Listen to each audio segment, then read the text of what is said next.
Buenas tardes, nosotros somos el grupo 2 y a continuación les vamos a presentar el seminario 3 que trata sobre los halogenuros del kilo. En la introducción tenemos que se conoce como halogenuros o aluros a aquellos compuestos que se derivan de los alcanos. Estos compuestos químicos forman parte del grupo de compuestos orgánicos debido a que sustituyen uno o más átomos de hidrógeno por átomos de halógeno, sean estos flúor, yodo, bromo o yodo. Están presentes en la vida cotidiana de diversas formas. Los podemos encontrar como solventes debido a su capacidad de disolver hidrocarburos y grasas, de hacer extracciones de metabolitos secundarios, como por ejemplo en la participación dentro del café descafeinado. Además, son excelentes refrigerantes y se utilizan en los sprays como los gases que impulsan los aerosoles ambientales, perfumes, insecticidas, pinturas, desodorantes, etc. A nivel médico, son los responsables de disolver el oxígeno en la sangre, facilitando la respiración, y se usaron como anestésicos. Sin embargo, esto no funcionó por mucho tiempo, dado el alto impacto que generó en la salud de los pacientes, trayéndoles consecuencias negativas como el cáncer. En la presente investigación se planteará a mayor detalle los conceptos relacionados a los halogenuros del kilo, las propiedades características que estos poseen, cómo nombrarlos correctamente por su nomenclatura según la IUPAC, y la estructura interna para lograr comprender cómo funcionan a nivel molecular, todo lo que ocurre a nivel de sus átomos y enlaces y cómo esto desencadena una serie de reacciones químicas. De esta manera se busca despertar el interés en los estudiantes por el mundo que les rodea a nivel químico y atómico, para entender por qué compuestos reaccionan de ciertas formas y cuáles son los átomos que los hacen reaccionar así y no de otras formas, y su importancia dentro de objetos y procedimientos que se encuentran presentes en nuestro día a día. Buenas tardes, nuestro tema es estructura general de los halogenuros del kilo. Las personas a exponer son Natasha Luzardo, Milena Salvador y mi persona Valeria Arriaga. Yo primero les voy a dar un concepto sobre los halogenuros del kilo. Un haloalcano, también conocido como halogenuro del kilo, son derivados de los alcanos, en donde uno o más de sus átomos de hidrógeno han sido sustituidos por átomos de algún halógeno, ya sea flúor, cloro, bromo o yodo. Esto conduce a fluoroalcanos, cloroalcanos, bromoalcanos y yodoalcanos, respectivamente. De manera generalizada, se representa como Rx, en donde R es alguna cadena carbonada de enlaces simples y X es un halógeno. Los haloalcanos más simples son los haluros de metilos, los halometanos. Dado que el carbono es un átomo tetravalente, este se puede enlazar a otras cadenas carbonadas dependiendo de la cantidad de hidrógeno reemplazados. El clorometano, como vemos aquí en la diapositiva, es un ejemplo de haluro del kilo primario. Bueno, los compuestos mixtos también son posibles y son aquellos en los cuales por sustitución de más de un hidrógeno se han sustituido dos o más halógenos diferentes. Los ejemplos más conocidos son los clorofluorocarburos, que son los principales responsables del agujero de la capa de ozono. Muchas gracias. Estructura de haluros de alquilo. Como mi compañera anteriormente mencionó, los haluros de alquilo tienen la fórmula general Rx, donde R representa un grupo alquilo o alquilo sustituido. La característica principal de la estructura de halógeno es el átomo de halogenuro X, y las reacciones características de un halogenuro de alquilo son las que tienen lugar en el halógeno. Los haluros de alquilo se clasifican de acuerdo a la naturaleza de átomo de carbono enlazado al halógeno, como podemos observar en la diapositiva. Tenemos halógeno primario, secundario y terciario. Como podemos observar, el halogenuro primario son los carbonos primarios son aquellos carbonos en los cuales el carbono está unido a 3 hidrógenos y algún radical, que también puede ser otro hidrógeno. El halogenuro secundario son aquellos carbonos en los cuales el carbono está unido a 2 hidrógenos y a 2 radicales. Pueden ser el mismo radical o diferente, pero no hidrógeno. Halogenuro terciario son aquellos carbonos en los cuales el carbono está unido a un hidrógeno y a 3 radicales, diferentes o iguales entre sí, pero no hidrógenos.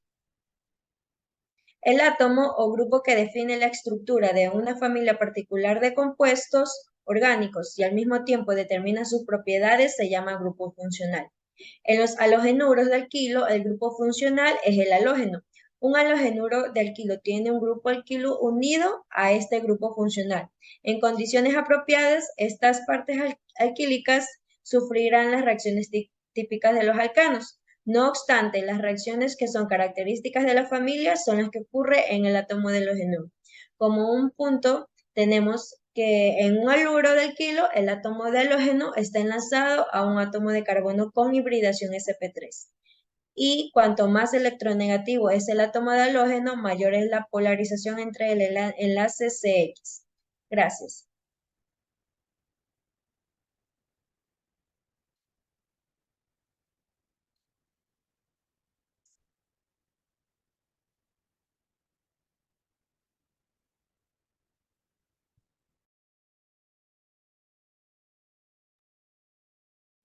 Bueno, yo les voy a hablar sobre las propiedades que poseen los haluros de alquilo.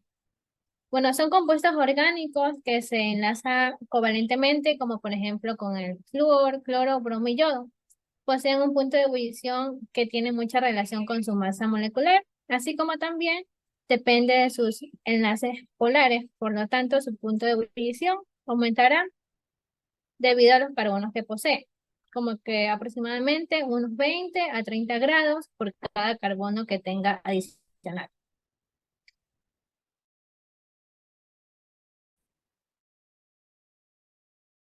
Pero si este posee ramaduros de alquilo, poseen poca o casi nada de solubilidad en el agua, ya que no poseen la capacidad de construir un puente con el hidrógeno.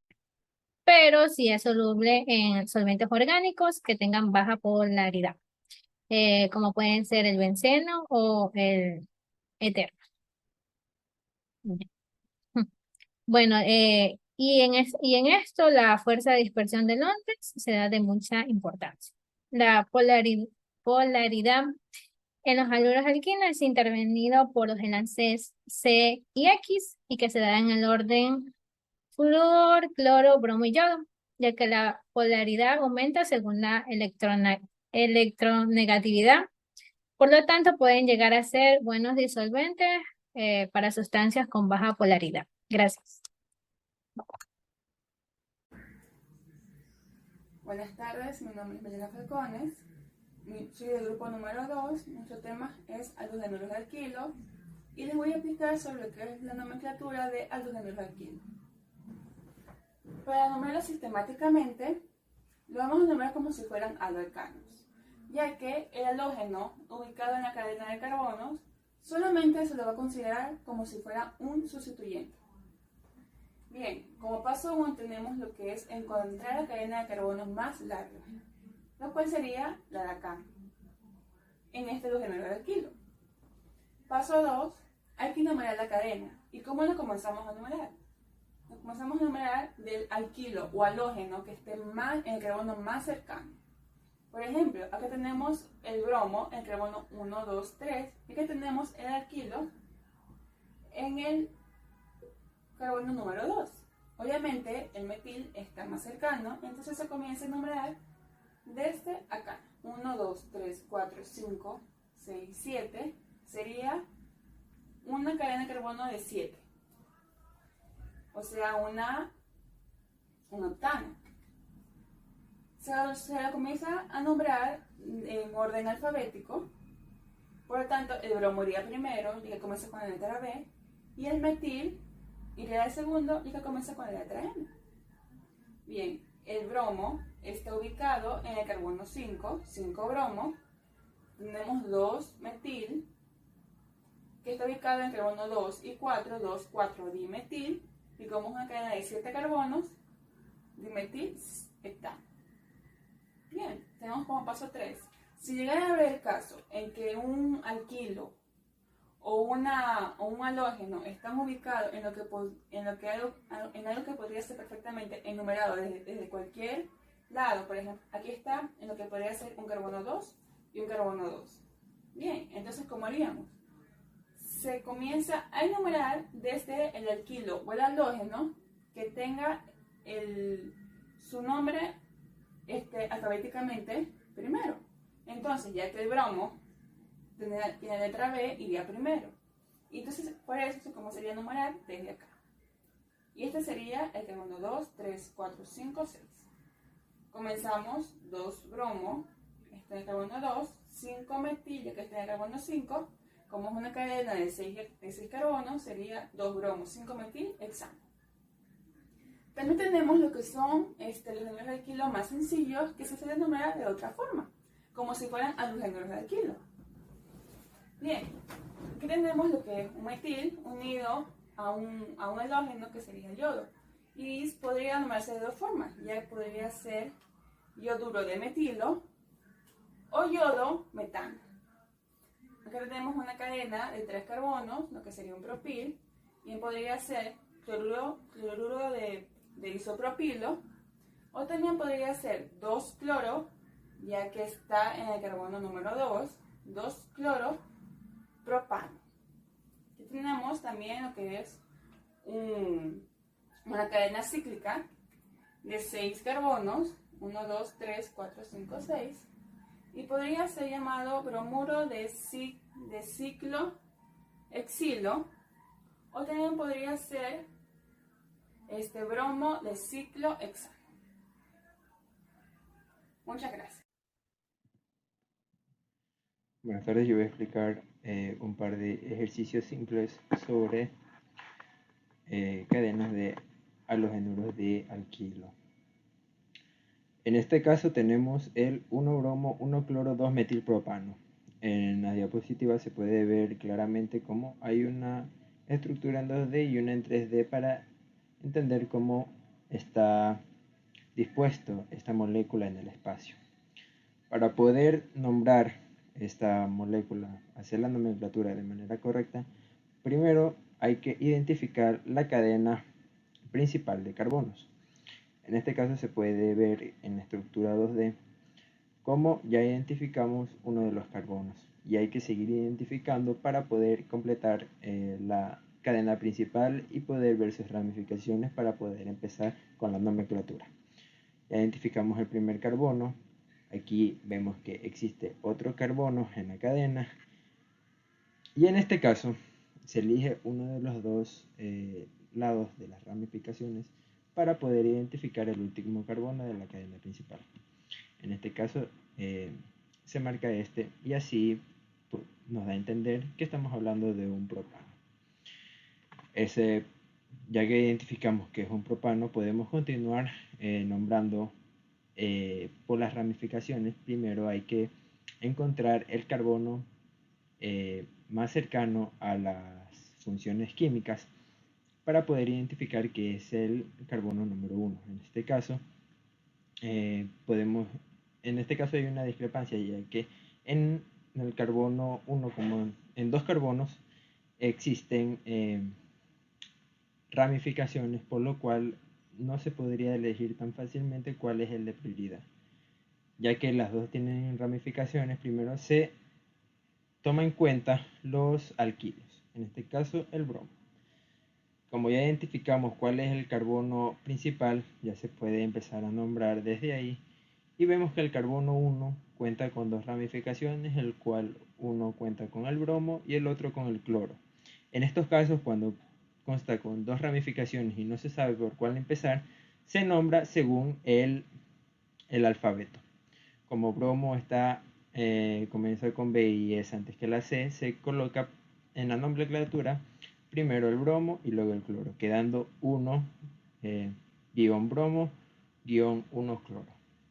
Para continuar con la nomenclatura, se sigue nombrando las ramificaciones que continúan con la cadena principal. En este caso, en el segundo carbono tenemos un metil, por lo cual se pone 2-metil y al último se coloca el nombre de la cadena principal, que vendría siendo el propano. En este caso tenemos el 1-clorobutano. En este ejemplo, al igual que el anterior, se tiene que identificar primero la cadena principal de carbonos. En este caso podemos identificar un carbono aquí, un carbono en este lado de la estructura, aquí y aquí. Podemos contabilizar 4 carbonos en esta cadena principal, por lo que sabemos que se trata de un butano. Hay que ponerle el prefijo but y el ano por lo que estamos hablando de los haluros de alquilo. Ahora, ya que identificamos la cadena más larga de la cadena principal de carbonos, hay que identificar cuál es el carbono más próximo a su función química. En este caso es el carbono que contiene la ramificación, el cual está unido a un cloro. Por lo cual podemos entender que ese es el carbono número 1 y le sigue el 2, el 3 y el 4, respectivamente. Como solo existe una ramificación, el cual es el cloro en el carbono 1, el único paso que seguiría para describir bien la nomenclatura sería colocar el 1/cloro para así saber que en el carbono 1 existe una ramificación con un cloro y el nombre de la cadena principal, que sería el butano. Muchas gracias. Muy buenas, mi nombre es John Pillay y les voy a hablar sobre un ejemplo de lo que es halogenuro.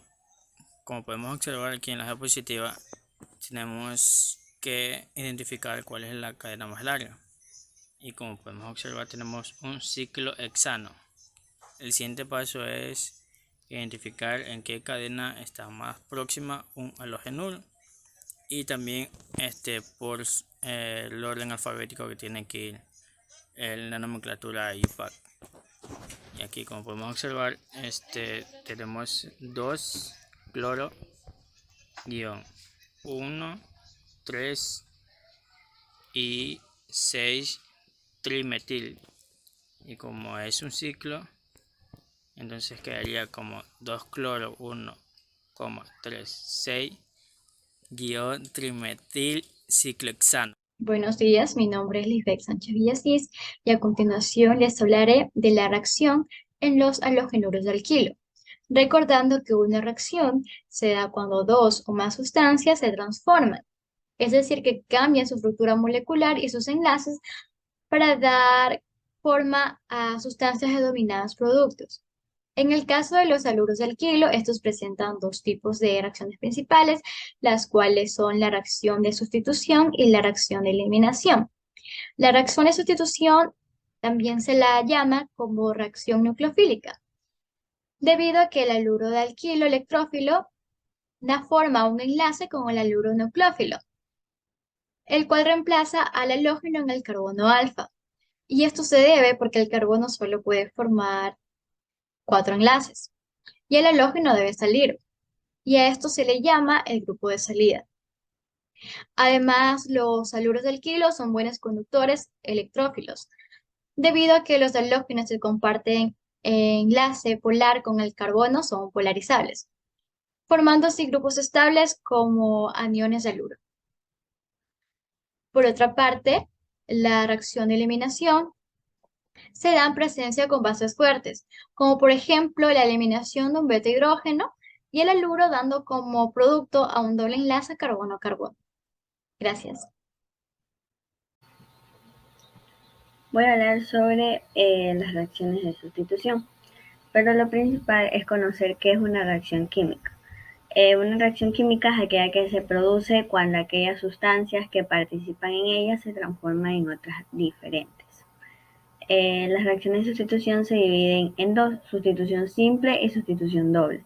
¿Qué es una reacción de sustitución simple? Esta es la que en un átomo o en un pequeño grupo de átomos es reemplazada o desplazada por otro átomo. Mientras que la reacción de sustitución doble es aquella en la que ocurre un doble intercambio de iones entre dos compuestos, sin que ninguno de estos se reduzca.